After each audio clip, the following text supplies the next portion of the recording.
మన జీవితంలో ముఖ్యంగా చెప్పుకోవాల్సింది కన్న తల్లి.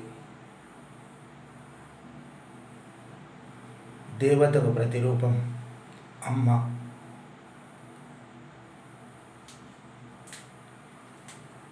అమ్మ మన యొక్క జీవితంలో ముఖ్యమైనటువంటి పాత్ర. మనం ఈ భూప్రపంచంలోకి పరిచయం చేసేటటువంటిది అమ్మ. నవమాసాలు మోసి తన ప్రాణాన్ని కూడా త్యాగం చేసి ఈ లోకానికి పరిచయం చేసేటటువంటిది అమ్మ. చిన్నతనం నుండి కూడా మనకు ఎన్నో త్యాగాలు చేస్తూ మనం పెద్దగా కావడానికి, ఎదగడానికి కృషి చేసేటటువంటి వాళ్ళు మన అమ్మా నాన్నలు.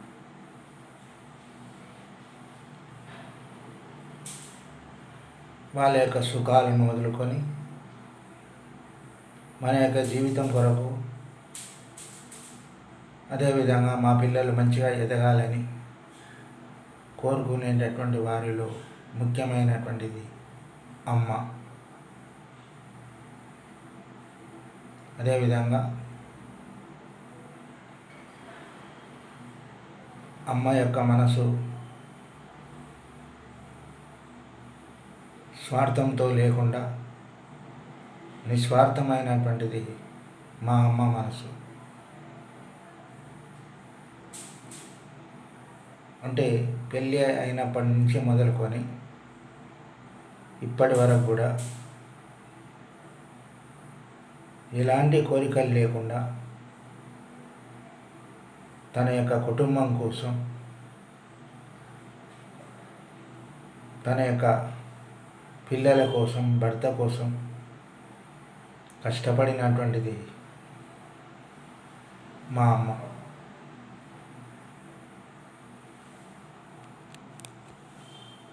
అంటే తను ఏ రోజు కూడా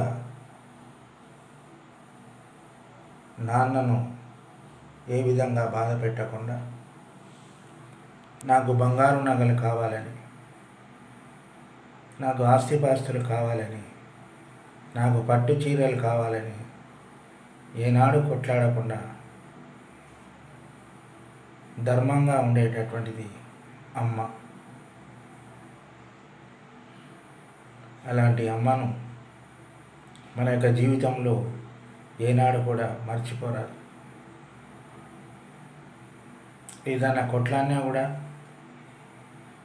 తన కొరకు కాకుండా, తన స్వార్థం కొరకు కాకుండా తన యొక్క పిల్లల కోసమే కొట్లాడుతుంది. అంటే నేను ఉన్నన్ని రోజులు నా పిల్లలు మంచిగా ఉండాలి, నాకేమైనా అనారోగ్యం కలిగితే నా పిల్లలు ఏమైపోతారు అని బాధపడేటటువంటిది అమ్మ. అంటే మన గురించి ఆలోచించేటటువంటి వాళ్ళు ఈ లోకంలో చాలా తక్కువ. కానీ మన గురించే ప్రతి నిమిషం, ప్రతి క్షణం ఆలోచించేటటువంటిది మన కన్న తల్లి. ఆమెనే మన అమ్మ. అంటే అమ్మ మన కొరకు ఎంతో మంచి చెప్తుంది. అందుకోసం మన యొక్క కన్న తల్లికి మనం ఎంతో గౌరవాన్ని ఇవ్వాలి.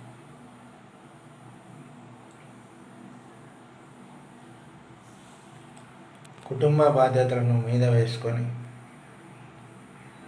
మన తండ్రితో సమానమైనటువంటి బాధ్యతలను పంచుకొని ఎక్కడి నుంచో వచ్చినటువంటి అమ్మ మనకు ఆధారమై నిలుస్తుంది. అంటే ఈ లోకంలో మనం ఆడవాళ్ళని తక్కువ అంచనా వేస్తుంటాం. కానీ మన అమ్మ కూడా ఒక ఆడ మనిషి. అందుకోసం ప్రతి ఒక్క ఆడవాళ్ళను కూడా ఒక తల్లిలాగా భావించాలి. మన అమ్మను మనం ఎంత ప్రేమగా చూస్తామో, మన అక్కా చెల్లెలను మనం ఎంత ప్రేమగా చూస్తామో, అదేవిధంగా ఇతర స్త్రీలను కూడా మనం అదే విధమైనటువంటి భావనతో చూడాలి. అందుకోసం ఎక్కడో దేవతలు లేరు, మన ఇంట్లోనే మన అమ్మ ఒక దేవత. అంటే మనం ఎక్కడెక్కడో దేవాలయాలకు వెళ్ళొస్తాం, దేవతలను దర్శించుకోవాలని వెళ్తుంటాం. కానీ ముందుగా మనకు కనిపించేటటువంటిది మనకు కన్న తల్లి మన అమ్మ. మన అమ్మని దేవత. అలాంటి దేవతను ఏ రోజు కూడా బాధ పెట్టకుండా మనం మంచిగా ఉన్నంత వరకు ఆమెను మంచిగా చూసుకోవాలి. ఆమె మన కొరకు ఎన్నో త్యాగాలు చేస్తుంది, ఎన్నో బాధలు పడుతుంది. మన మంచిగా ఉండడానికి ఆమె ఎన్నో కోరికలను కూడా అణుచుకొని మనకు మంచిది చేస్తుంది. అలాంటి అమ్మ మన దేవత కాక ఇంకెవరు?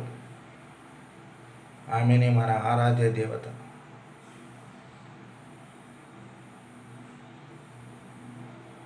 అందుకోసం మన యొక్క అమ్మను చివరి వరకు కూడా మనం మంచిగా చూసుకునేటటువంటి బాధ్యత మన లోపలే ఉండాలి. కొంతమంది ఉంటుంటారు, కొడుకులు కానీ బిడ్డలు కానీ, అమ్మ మా కొరకు ఏం చేసింది, నాన్న మా కొరకు ఏం చేసిండు అనేటటువంటి ఆలోచనలతో తల్లిదండ్రులను బయటికి వెళ్ళగొట్టడం జరుగుతుంది. అలాంటి పిల్లలు ఉన్నా లేకున్నా ఒకటి.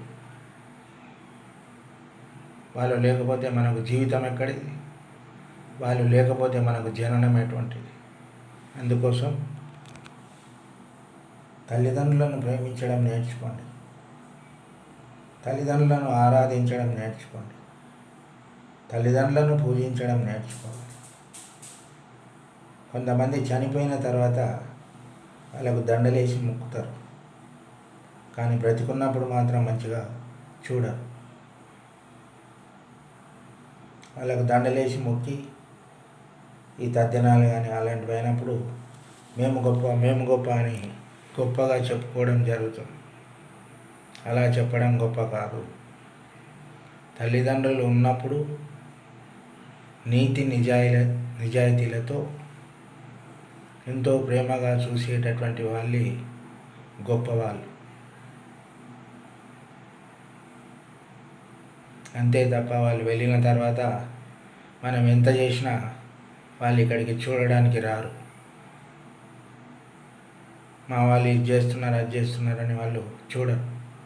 వాళ్ళు బ్రతుకున్నప్పుడు వాళ్ళను సంతృప్తిపరచాలి. వాళ్ళు బ్రతుకున్నప్పుడు వాళ్ళను మంచిగా చూసుకోవాలి.